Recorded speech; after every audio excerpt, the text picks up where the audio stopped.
अतुलित बलधामं हेमशैलाभिदेहं दनुजवन कृशानुं ज्ञानिनामग्रगण्यं सकलगुणनिधानं वानराणामधीशं रघुपतिप्रियभक्तं वातजातं नमामि। सियावर रामचंद्र की जय, पवन सुत हनुमान की जय। रामचरितमानस में दो यात्राएं बड़ी महत्व की मानी गई हैं। एक यात्रा भरत जी की जो अयोध्या से चित्रकूट तक जाती है और दूसरी यात्रा हनुमान जी की सीता की खोज में लंका को जाती है। ये दोनों यात्राएं इतनी महत्वपूर्ण हैं कि एक के द्वारा भगवान तक पहुंचा जाना है और दूसरी यात्रा में भक्ति तक पहुंचा जाना है। भरत अयोध्या से चित्रकूट भगवान के पास जाते हैं और हनुमान जी लंका को सीता रूपी भक्ति की खोज में जाते हैं।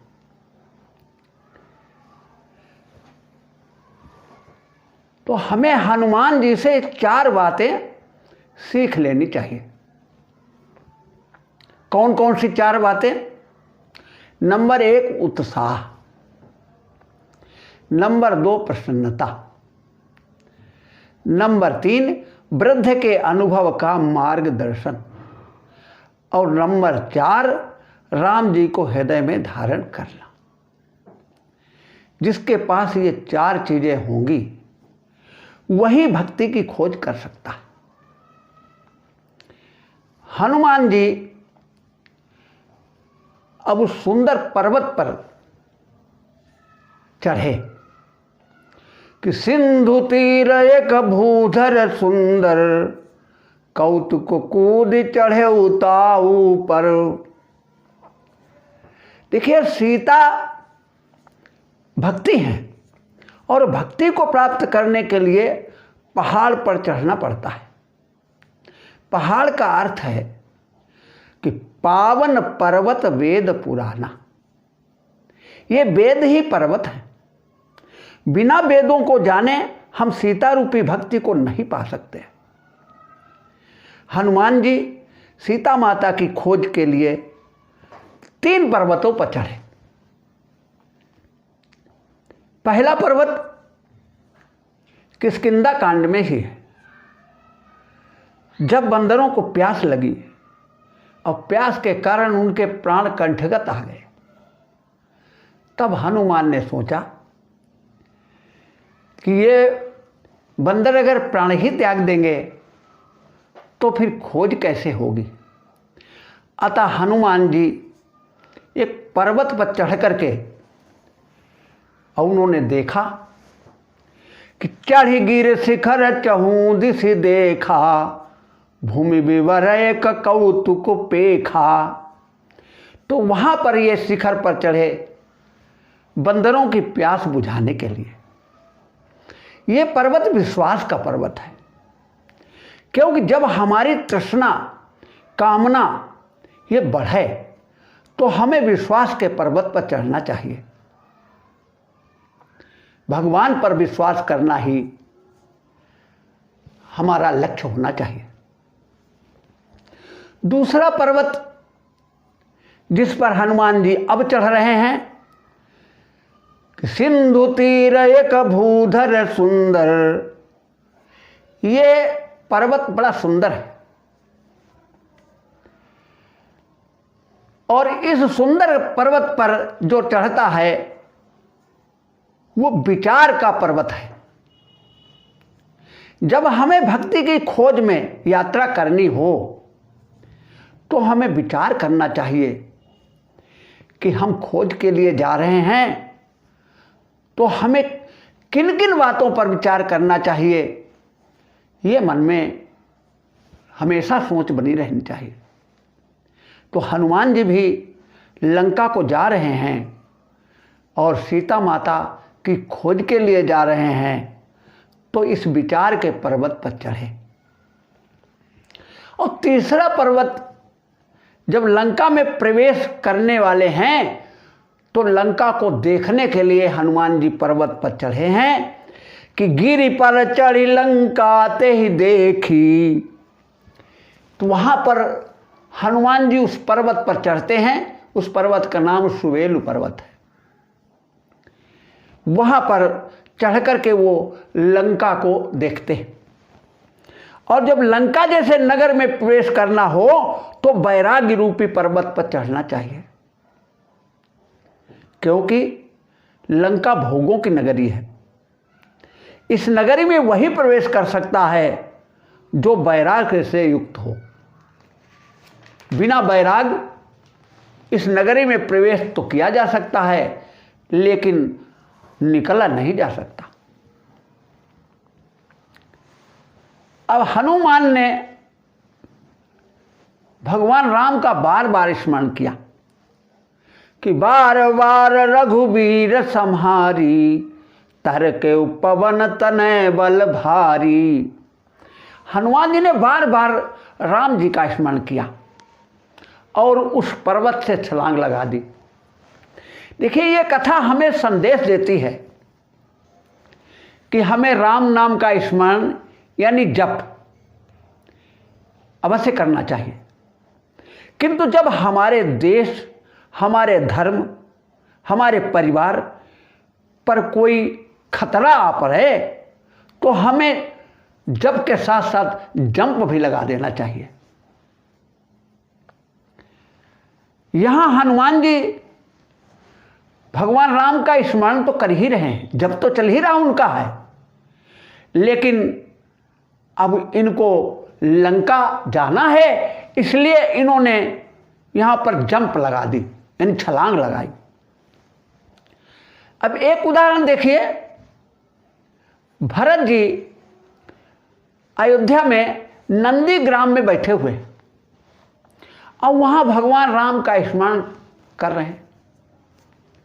रात का समय है और उसी समय हनुमान जी संजीवनी वाले पर्वत को लेकर के और अयोध्या से होकर के निकले। भरत जब करते करते देख रहे हैं कि ये कोई जा रहा है, तो इनके मन में ऐसी भावना आई कि हो सकता है कोई निशाचर हो और इस पर्वत को कहीं गिरा दे तो हमारी प्रजा का बहुत बड़ा नुकसान हो जाएगा। तो इन्होंने विलंब नहीं किया, जब छोड़ करके और तुरंत धनुष बाण उठाया और बाण को संधान करके छोड़ दिया। जैसे ही बाण हनुमान जी के लगा, हनुमान जी पृथ्वी पर गिर गए और बेहोश हो गए। अब देखिए, समस्या ये आई कि भरत जी जप कर रहे थे, किंतु उन्होंने देखा कि हमारे अयोध्या पर कोई संकट है, तो उन्होंने तुरंत जंप लगा दी, धनुष बाण का प्रयोग कर दिया। एक और घटना हमें स्मरण आती है कि हमारे भारत पर कुछ विदेशियों ने लूट के उद्देश्य से आक्रमण किया। वो महमूद गजनवी, उसने सोमनाथ मंदिर को लूटने के लिए आक्रमण कर दिया। उसके पास मात्र 200 सैनिक थे और हमारे सोमनाथ में पूजा करने वाले 500 पंडे थे। किंतु पंडों ने जप करना शुरू किया और कहा कि महादेव अपनी रक्षा स्वयं कर लेंगे, और वो जप करते रहे और वो 200 सैनिक उस सोमनाथ के मंदिर को लूट करके और सारा सोना ले गए और ये 500 पंडे बैठे देखते रहे। अगर ये 500 पंडे त्रिशूल हाथ में लेकर के, डंडा हाथ में लेकर के अगर उस सेना का सामना करने लगते तो हो सकता था वो भाग जाते और सोमनाथ का मंदिर लूटने से बच जाता, लेकिन इन्होंने जप ही किया और जंप नहीं किया। इसलिए ये कथा हमको शिक्षा देती है कि जब हमको जंप की जरूरत पड़े तब हम जंप छोड़ करके जंप लगावें। देखिए, हम अपनी दुकान, मकान आदि संभालते हैं और कहीं यात्रा पर जाना हो तो सामान संभालते हैं कि ये चीज़ रख लो, वो चीज़ रख लो, वहाँ ये चीज़ ज़रूरत पड़ेगी। किंतु हनुमान जी जिस समय लंका की यात्रा पर जा रहे हैं तो उन्होंने किसी भी सामान को नहीं संभाला, उन्होंने केवल राम नाम को संभाला। बार बार रघुवीर संहारी, वो बार बार भगवान राम का ही स्मरण करते, क्योंकि संसार में ऐसा कोई पैदा नहीं हुआ है जो संसार की वस्तुओं को इकट्ठा करके अपने साथ ले जाए, ये यहीं छूट जाएंगे। इसलिए केवल राम का नाम ही साथ जाएगा। ये सीख हमको हनुमान जी से लेनी चाहिए।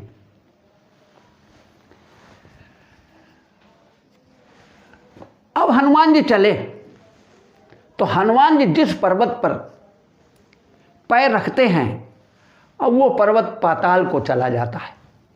जय गिरि चरण देई हनुमंता, चला सुगा पाताल तुरंता। तो पाताल को चला जाता है। अब देखिए, यहाँ पर एक सूत्र आता है कि बिना पर्वत को पाताल भेजे कोई भक्ति की खोज नहीं कर सकता। क्यों? क्योंकि ये पर्वत हैं क्या? ये गृह कारज नाना जंजाला, ते अति दुर्गम शैल विशाला। ये दुर्गम पर्वत हैं हमारे ग्रह के, जो गृह काज हैं, ये घरेलू कामकाज जो हैं, ये दुर्गम पर्वत है। अब इन पर्वतों को जो पाताल भेज देगा, यानी गृह कार्यों को जो छोड़ सकता है, जो गृह कार्य को त्याग करके और सत्संग में बैठेगा, वही भक्ति की खोज कर पाएगा। और अगर गृह कार्यों में अटका रहा, फंसा रहा, तो वो सत्संग नहीं कर सकता है। तो हनुमान जी ने भी जिस पर्वत को परसा, जिस पर्वत पर पैर रखा, उसको पाताल पहुंचा दिया, तब ये सीता की खोज में बढ़ पाए।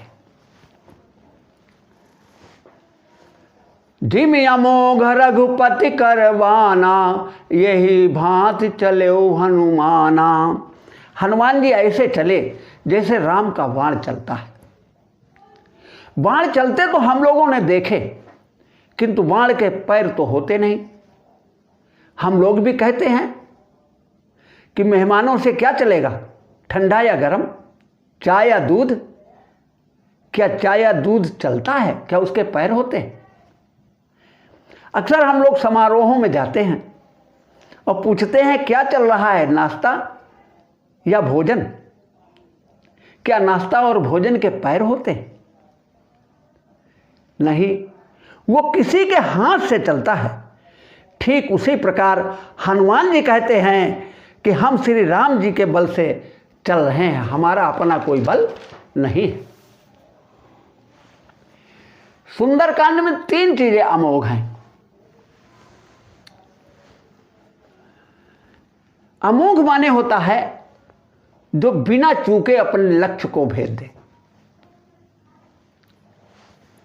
नंबर 1, राम जी का बाण कि जिमि अमोघ रघुपति करवाना। और नंबर 2, सीता जी का आशीर्वाद, आशीष तब अमोघ विख्याता। और तीसरा, राम का दर्शन, मम दर्शन अमोघ जग माही। तो भक्ति में भक्त की परीक्षा होती है। पहले भी परीक्षा हो चुकी है। मोरध्वज की परीक्षा हुई, राजा हरिश्चंद्र की परीक्षा हुई, राजा शिवी की परीक्षा हुई।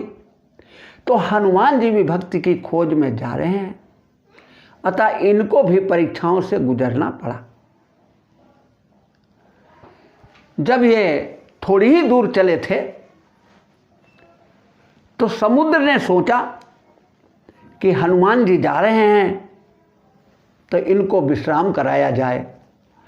तो जल निधि रघुपति दूत विचारी, तय मैना कहो श्रमहारी।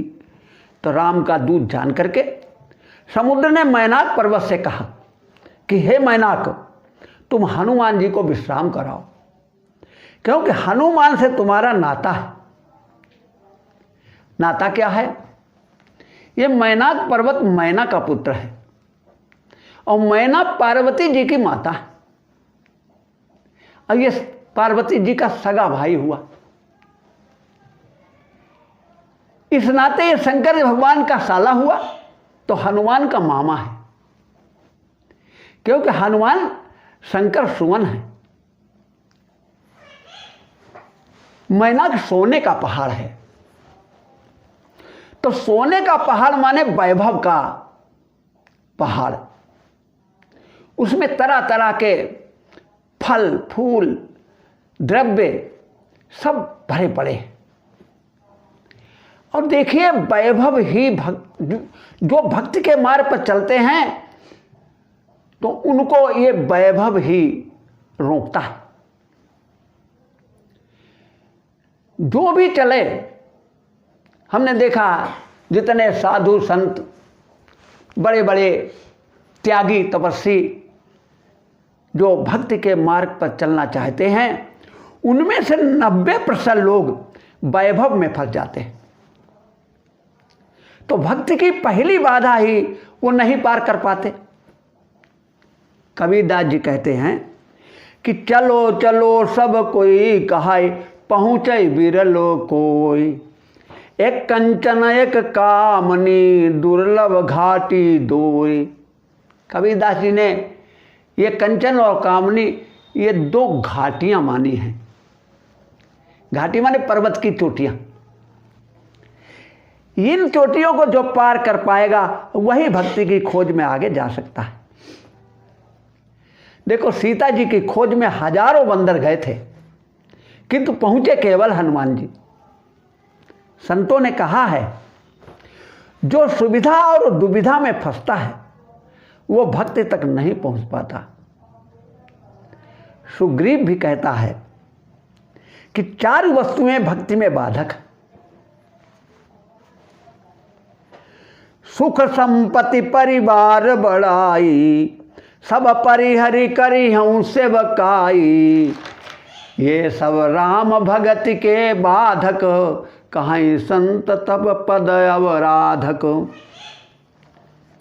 मैनाक पर्वत ने हनुमान से विश्राम करने को कहा, किंतु हनुमान ने उसकी सेवा को स्वीकार नहीं किया। अपितु उससे कहा कि हनुमान तेहि परसा, करपुरी कीन प्रणाम। राम काजु कीने बिनु मोहि कहाँ विश्राम। हनुमान ने उस पर्वत का स्पर्श किया और प्रणाम किया, मानो संकेत दिया है कि धन को छूना बुरा नहीं है, किंतु भोग करना उचित नहीं है, उसके भोगों में फंसना ठीक नहीं है। अतः हनुमान जी ने कहा कि राम का कार्य जब तक नहीं कर लेता तब तक मैं विश्राम नहीं कर सकता। ये कहकर आगे बढ़े। जैसे ही हनुमान जी थोड़ा ही चले थे तो देवताओं ने देखा, तो देवताओं ने सोचा कि हनुमान के बल और बुद्धि की परीक्षा ले ली जाए, क्योंकि लंका में तो बड़े बड़े देवता जो हैं वो रावण के यहाँ बंदी हैं, और कहीं बल बुद्धि में हनुमान जी कहीं कमज़ोर हुए तो वो इनको भी बंदी बना लेगा। तो जात पवन सुत देवन देखा, जाने को बल बुद्धि विशेखा। सुरसा नाम वहिन की माता, पठवाए कहियते बाता। तो देवताओं ने इनकी बल और बुद्धि की परीक्षा लेने के लिए सर्पों की माता सुरसा को भेजा और कहा, माता, ये जो हनुमान जी जा रहे हैं इनकी बल और बुद्धि की परीक्षा आपको लेनी है। सुरसा पहुंची और हनुमान को देख करके कहने लगी कि आज सुरन मोहि दीन हारा, सुनत बचन कहे पवन कुमारा। जब सुरसा ने हनुमान को देखकर कहा कि आज देवताओं ने मुझे अच्छा भोजन भेंट किया।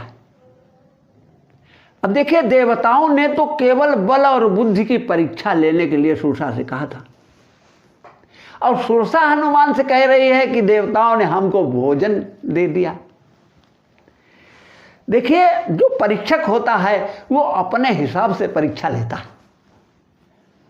बल और बुद्धि की ही परीक्षा लेनी है सुरसा को, लेकिन वो भोजन की बात इसलिए कह रही हैं क्योंकि उनको बल और बुद्धि की परीक्षा कैसे मिलेगी, इसलिए उन्होंने कह दिया कि ये देवताओं के द्वारा भेजा गया भोजन आया है हमारे सामने। तो जो हनुमान ने ये सुना कि सुरसा हमको अपना भोजन बनाना चाहती है, तो हनुमान ने सुरसा से कहा कि राम काज करि फिर मैं आमऊं, राम काज करि फिर मैं आमऊं, सीता कई सुधि प्रभु सुनाऊं, तब तब बदन पैठियऊं आई, सत्य कहाऊं मोहि दा जान दे माई। हनुमान ने कहा कि माता, हम राम काज करने के लिए जा रहे हैं। हनुमान ने सोचा, अगर हम राम का काज बताते हैं तो हो सकता है कि ये हमको जाने दे, लेकिन सुरसा नहीं मानी। फिर कहा सीता माता की हमें खोज करके और भगवान राम को बताना है, फिर भी नहीं मानी। फिर हनुमान ने कहा कि ये कार्य हमारा हो जाए, क्योंकि इसका हमने व्रत लिया है, और इस कार्य को किए बिना हम ये शरीर को नष्ट नहीं करना चाहते, क्योंकि इस शरीर का उद्देश्य है केवल राम का काज करना, और अगर बिना किए हुए शरीर नष्ट हो गया तो फिर हम वो कार्य कैसे कर पाएंगे। कहा ये कार्य करने के बाद हम स्वयं आकर के और आपके मुंह में ग्रास बन जाएंगे, हमें खा लेना। इसलिए हे माता, हमें अभी जाने दो। यहां तक हनुमान जी ने सुरसा को माता कहा। माता कहने का तात्पर्य यह है कि माता कभी अपने पुत्र को नहीं खा सकती। पुत्र भले चाहे जैसा निकल जाए, लेकिन माता उसे नहीं खा सकती है। लेकिन सुरसा फिर भी नहीं मानी। जब नहीं मानी तब हनुमान ने कहा कि अगर नहीं मानती हो तो फिर हमें खा लो।